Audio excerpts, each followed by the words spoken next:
Picture this. It's Saturday morning. You've carved out a rare 2 hour window with no rounds, no emails, and no pages. You settle into your favorite armchair with a warm cup of coffee, and immediately that familiar whisper kicks in. You should be doing more. As a physician mom, your default may be full throttle. Even when life pauses, your mind races ahead, checking boxes or planning next steps. Sound familiar? Today's episode is about learning how to downshift without guilt and still feel satisfied. I'll guide you through rewriting your personal rulebook so you can downshift without guilt. You'll learn to silence that not enough voice and root yourself in the present moment. I also give practical tips to truly savor the rest that you've earned. For the full transcript plus bonus resources, head to inspiredmommds.com/68. Hi, all. Thank you for joining me. You are listening to the Inspired Mom MDs podcast. I'm your host, Dr. Cindy Van Praag. I help physician moms take back control of their time and energy so they can prioritize what matters most and thrive at work and at home. Now, let me tell you a story about my hotel room breakthrough. Okay, picture this. I'm sitting in a hotel room. My chair is swiveled to face this large picture window. And even though it's a hot June day outside, I have a hard time reconciling the snow that I see on these distant mountaintops. I have an even harder time reconciling that I'm sitting inside writing when I should be out at a park or taking an easy hike or visiting local shops. After all, I'm visiting a new town in Colorado. Today is Monday, and I have the day to myself as my son stays overnight at a college orientation. On a typical Monday at home, I'd be at my desk working, so I felt obligated not to miss a beat even though away from home. But there's another part of me that says, hey, life is short. You have a chance to make a day for yourself. I'm not sure why this is hard. After all, I'm used to being on the go with packed vacation day plans when I'm with my family. And if they were here, we'd be on a trail right now. I'm learning that I write the rule book and that the unsolicited urging to get work done makes no sense. It's time to downshift my expectations again. And it's a constant decision that I need to make. And it's not at all natural yet. I'm still reprogramming myself from the decades of running at 110%. So as I sat in that hotel room, I came to a compromise. And considering all of my options, I did have 45 minutes to sit there, sip coffee, and write. In fact, that brings me joy. And it would save my future self, a few days from then, the stress of trying to get things done. I realized my goal is to live my days savoring the moments that refresh me and silence the thoughts that tell me I should be doing more. So after those 45 minutes of writing with my feet up, I headed over to a popular street market and perused all those tea shops for my next favorite blend to take home to my husband, where we could savor a fresh brewed cup together. Now, I share a common problem with other physician moms, that ingrained operating system that makes us run at 110% even on our days off. There's this internal script that says things like, I should be working. I shouldn't waste this time. I should be making the most of this moment. And that's exactly what I was experiencing in that hotel room. I had time alone in this beautiful place, yet I still felt torn between rest and pampering myself and responsibilities. I only recognized this disconnect because I was thinking about a friend's response to my short trip.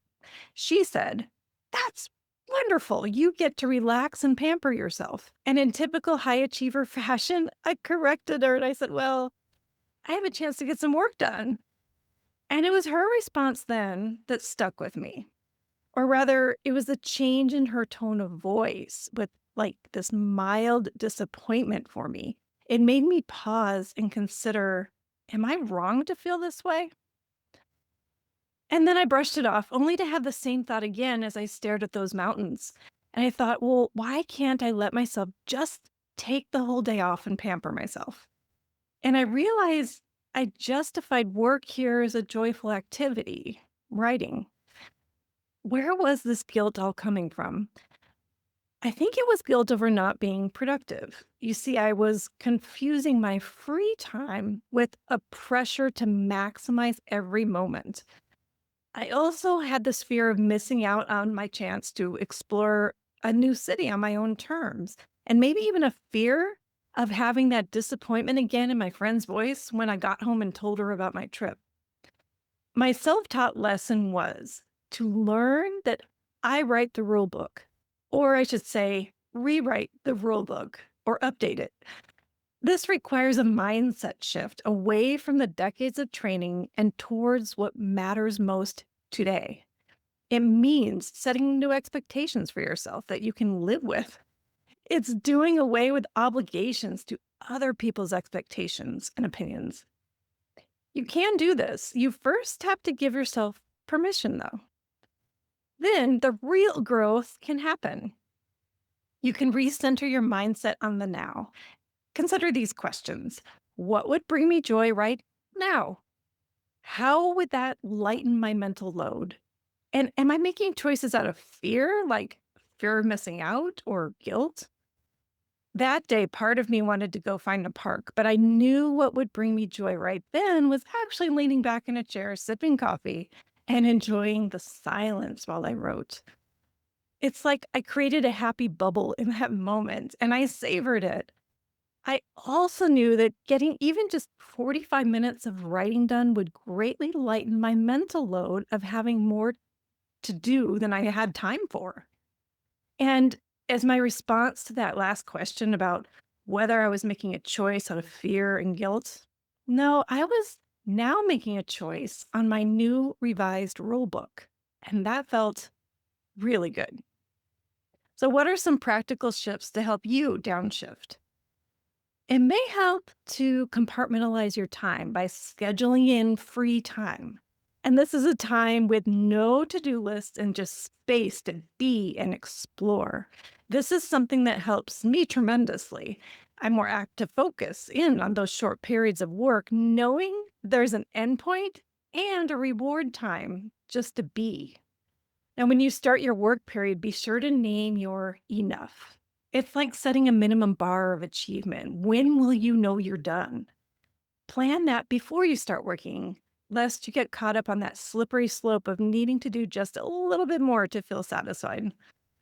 And allow yourself mini compromises. It's okay to do a little of both work and fun. And if that's what your personal rulebook says, do it. Be kind to your future self, too. This can help you guide your decisions for the present moment. I found joy in knowing I would make life easier for myself 3 days in the future. And as I finished the episode later that week, I thanked my past self. Now, my closing thoughts today are with a little conscious effort. I actively edit my own rule book, sometimes daily.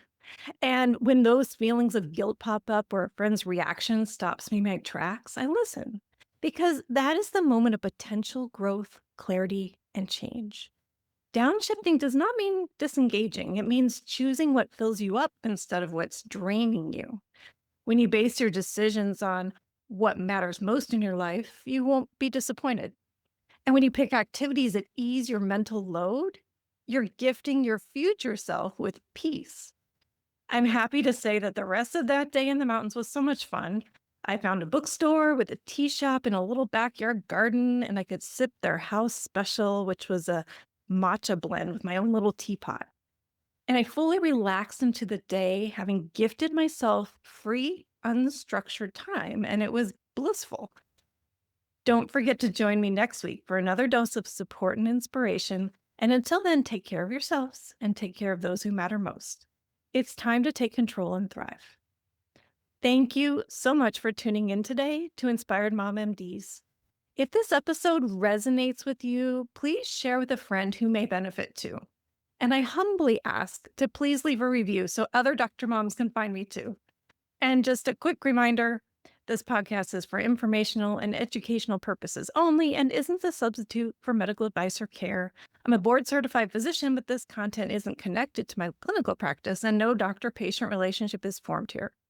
Please always talk to your own health professional about any mental or physical health concerns. And as always, take what helps and leave the rest.